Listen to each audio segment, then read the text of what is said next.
Dr. Xanthara's 6 eyes flickered with anticipation as she observed the human specimen through the reinforced viewing portal.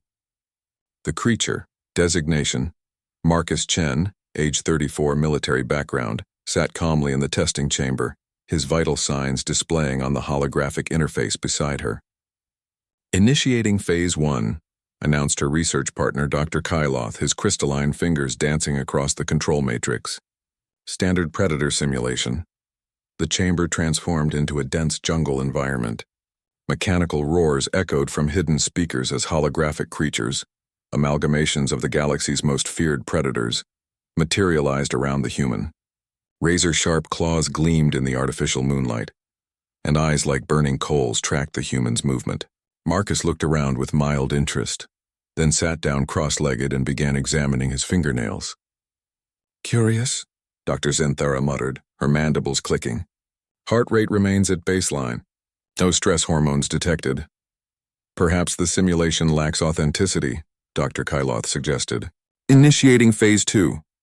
The jungle dissolved, replaced by the vacuum of space. The human found himself floating in a transparent bubble, surrounded by the infinite darkness of the void. Below him, a massive black hole writhed, its event horizon pulsing with malevolent energy. The bubble began to crack. Marcus pressed his face against the transparent wall and grinned. "Oh wow, that's actually beautiful," he said to no one in particular. "The way the light bends around the event horizon, it's like a cosmic lens." The research team exchanged bewildered glances. Dr. Xanthara's tentacles writhed with frustration. In 3 centuries of fear-response research, she had never encountered a species so unimpressed by mortal danger. "Phase 3, she ordered curtly. The void vanished. Marcus now stood in a sterile white room filled with the screams of his loved ones. Holographic projections of his family and friends appeared, reaching toward him with expressions of agony and betrayal. Their voices echoed, "Why didn't you save us? Why weren't you strong enough?" For the first time, Marcus's expression changed. His jaw tightened and his hands clenched into fists. The monitoring equipment registered a spike in neural activity. "Fascinating," Dr. Xanthara breathed. Emotional triggers where physical threats failed. But instead of cowering or begging for the torture to stop, Marcus stood straighter. "I know this isn't real," he said firmly. "And even if it were, I'd find a way to make it right. I always do." The simulated screams grew louder, more desperate. Marcus closed his eyes and began reciting something. Multiplication tables, the researchers realized. When that didn't work, he started singing an old human song, completely off-key but with unwavering determination. Dr. Kyloth's crystalline body dimmed with confusion. The psychological pressure is at maximum threshold. Any rational being should have experienced complete mental breakdown by now. "Try Phase 4, Dr. Xanthara commanded, though uncertainty crept into her voice. The white room transformed into Marcus's childhood home. But this wasn't a place of torture. It was a place of comfort, of safety, of everything he held dear. The smell of his mother's cooking wafted through the air. His childhood dog bounded up to him, tail wagging. Family photos lined the walls, showing moments of pure happiness. "Clever," Marcus murmured appreciatively. Fear through the loss of hope. "Not bad." Then he did something that made every researcher in the observation deck recoil in shock. He laughed. Not hysterically, not maniacally, but with genuine warmth. "You know what I realized?" he said, apparently addressing his captors.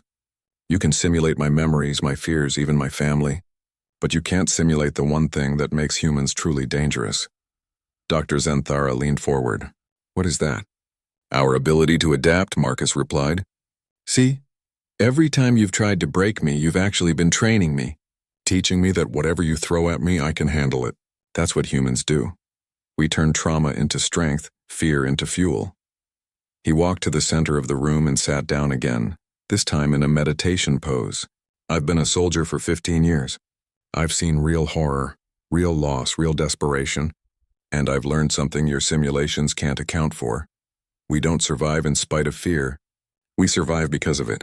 Fear tells us what matters, what's worth fighting for." The simulation flickered and died. Marcus found himself back in the sterile testing chamber, facing the observation window. "Your turn," he said, looking directly at Dr. Xanthara despite not being able to see her. "What are you afraid of?" The question hung in the air like a physical weight. Dr. Zenthara realized with growing horror that she knew the answer. She was afraid of a species that treated the universe's most terrifying experiences as learning opportunities, a species that sang songs in the face of psychological torture, a species that looked into the abyss and asked it what it was scared of. "Terminate the experiment," she whispered. "But we haven't completed the full protocol." "Terminate the experiment!" As the chamber powered down and Marcus was led back to his holding cell, Dr. Zenthara stared at her research notes. Centuries of data on fear responses across dozens of species, and now she had to add a new entry. Species human fear threshold not applicable. Recommendation: avoid provocation at all costs. The real discovery wasn't that humans had no fear threshold. It was that they had weaponized fear itself, turning it into something their enemies should be afraid of instead. In his cell, Marcus smiled and began planning his escape. After all, they had just given him a comprehensive tour of their capabilities, and he wasn't afraid of any of it.